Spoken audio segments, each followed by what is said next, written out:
Good morning students and welcome back to your English literature class. So, we have been discussing about Dr. APJ Abdul Kalam's life story. We are reading My Childhood. Okay, so today we will continue with that. But before we start today's chapter, let me remind you some of the important facts that we have learned from our previous lesson. Okay, so students, we have learned that APJ Abdul Kalam was born in a middle class Muslim family in the island town of Rameshwaram in 1931. His father was Jainul Abdin and his mother was Ashiamma. His father was not formally educated, but he had innate wisdom and a true generosity. Generosity means kindness of spirit. His mother's name was Ashiamma, she was also a very pious and kind-hearted lady.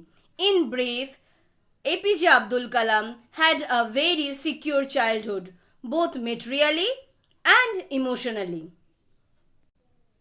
He used to live in a fairly large Pakka house. It was made of limestone and brick on the Mosque Street in Rameshwaram.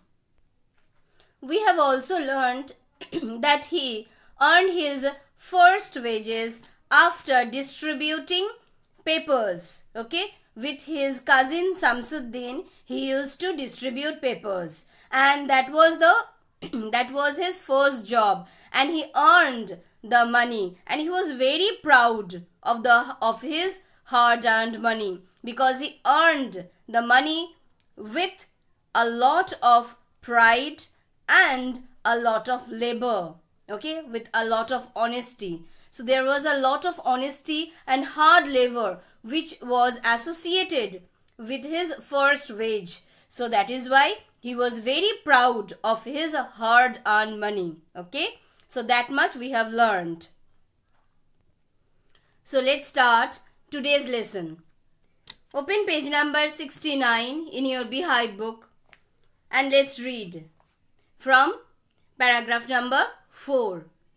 Every child is born with some inherited characteristics into a specific socio-economic and emotional environment, and trained in certain ways by figures of authority.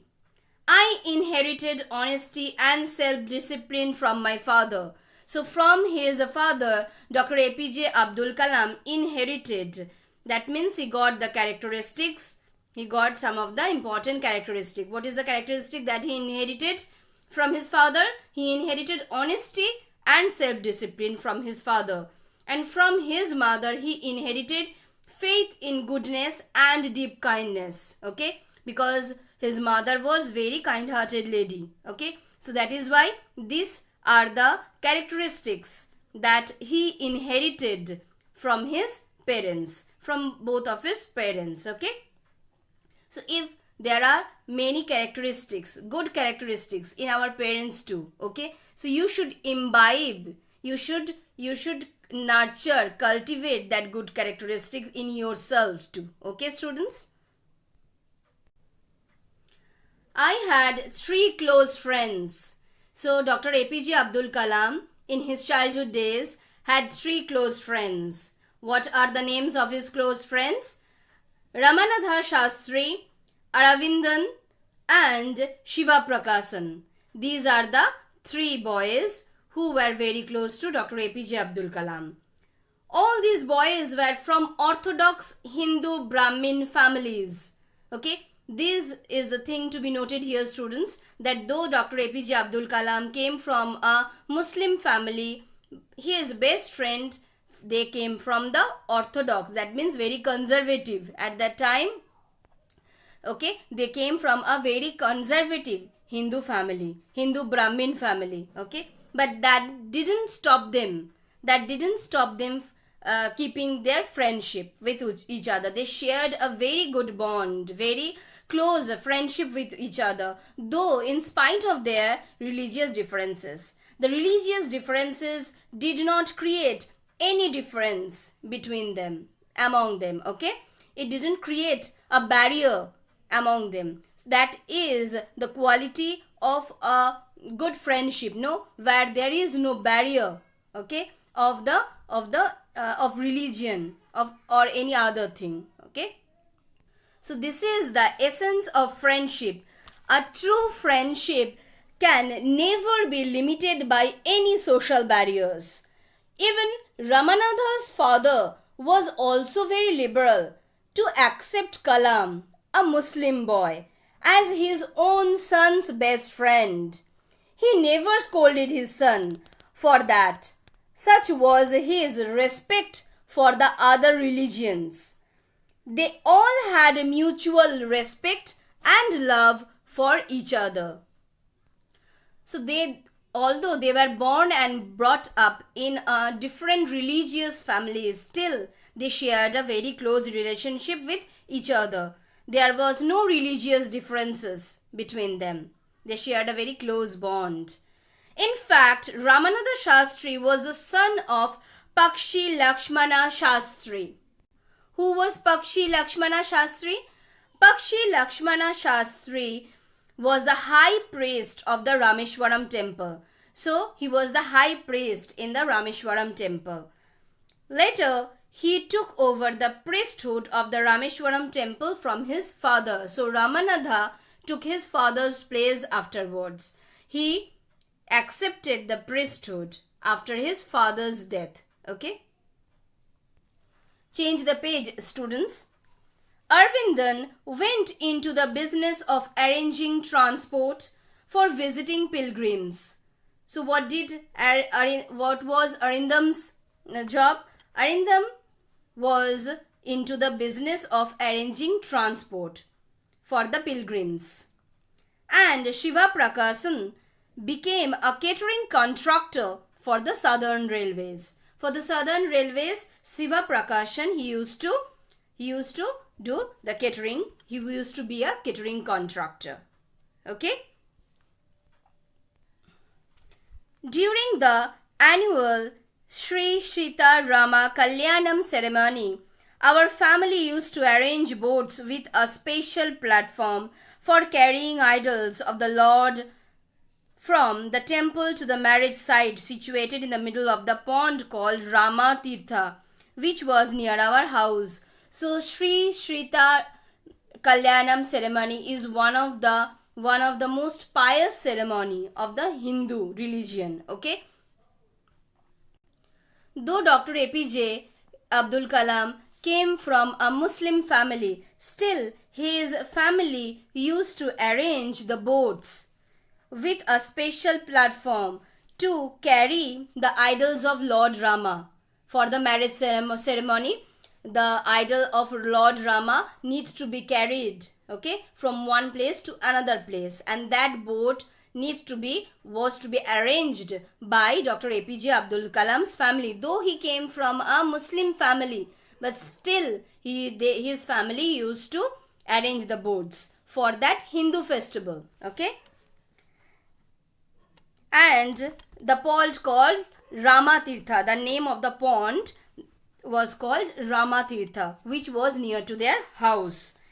Events from the Ramayana and from the life of Prophet were the bedtime stories my grandmother and my mother would tell the children in our family. So my grandmother and my mother, that means Dr. APJ Abdul Kalam's mother and his grandmother, they used to tell him many stories, bedtime stories, while they were in bed. Okay, they are about to sleep. Before that, they were told many bedtime stories, okay, from Ramayana. Okay, though it was a Hindu book, still it was being told to them by his mother and grandmother. Okay, there was no differentiation that they created between the religions. His family was very liberal, So from all these instances, we came to know that Dr. APJ Abdul Kalam came from a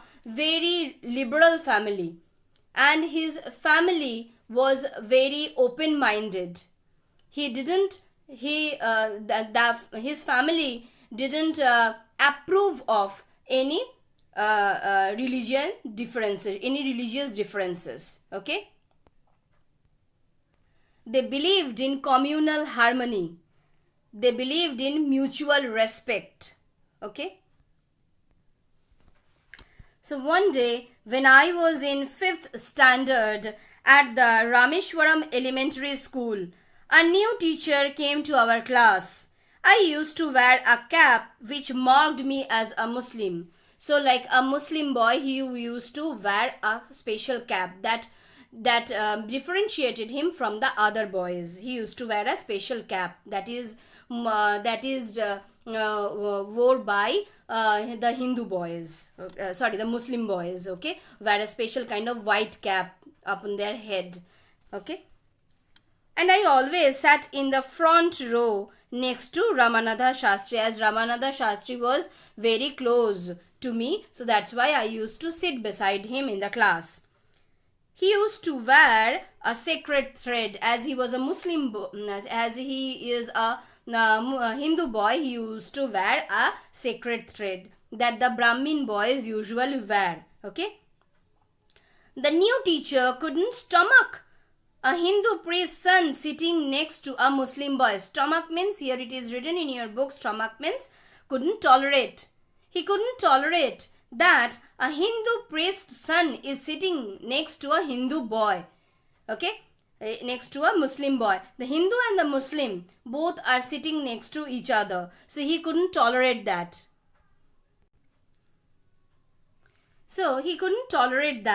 And the teacher asked me to go and sit on the back bench. So the teacher told him to sit on the back bench. Okay. I felt very sad. So did Ramanatha Shastri. He looked utterly downcast. Utterly downcast means very sad and depressed. He felt very sad and depressed as both of them were asked to sit in different rows. So that is why they both felt very sad. He looked utterly downcast. He looked very sad as I shifted to my seat in the last bench. As I shifted my seat to the last bench. That's why he looked very sad. The image of him weeping when I shifted to the last row left a lasting impression on me. Lasting impression means it moved deeply. It deeply moved me. Why? Because these two friends were very close to each other. So one of the friend is being moved to the last bench on the pretext of only he is from a Muslim family, only he is not from a rich family. Okay, that moved, that brought tears in the eyes of Ramanatha Shastri, because these two boys are very close to each other. So that is the essence of true friendship, isn't it? That if one of them are insulted, if one of them is rebuked for the wrong reason, of course, okay, then the other felt sad. The other almost felt in tears. Okay, so that is why it is the true essence of a best friend. It is the true essence of a friendship. Okay, so here we can see here that these two friends are very close to each other in spite of their religious differences. Religion didn't create any problem between them in their friendship. Okay. After school, we went home and told our respective parents about the incident. So they both told their respective parents about the incident that happened in their school on that day. Lakshmana Shastri summoned the teacher. Summon means called the teacher.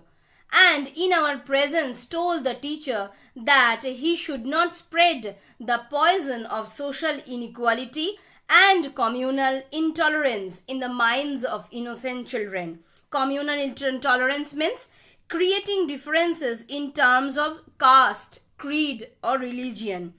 So he So Lakshmana Shastri, he called the teacher and he told the teacher that he should not create any difference among the students on the basis of religious differences, or should not create a communal intolerance among them. Their minds are very innocent and their minds are free from any differences. They only love each other. So he should encourage them to do that. Okay? He should not stop them from doing that. He should love them. He should encourage them to love each other. Okay? So,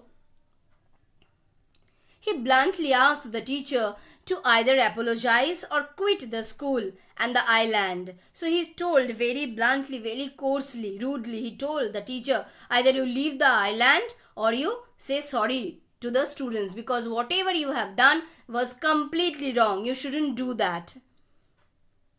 Not only did the teacher regret his behavior, but the strong sense of conviction Lakshmana Shastri conveyed immediately reformed this young teacher. Reform means changed.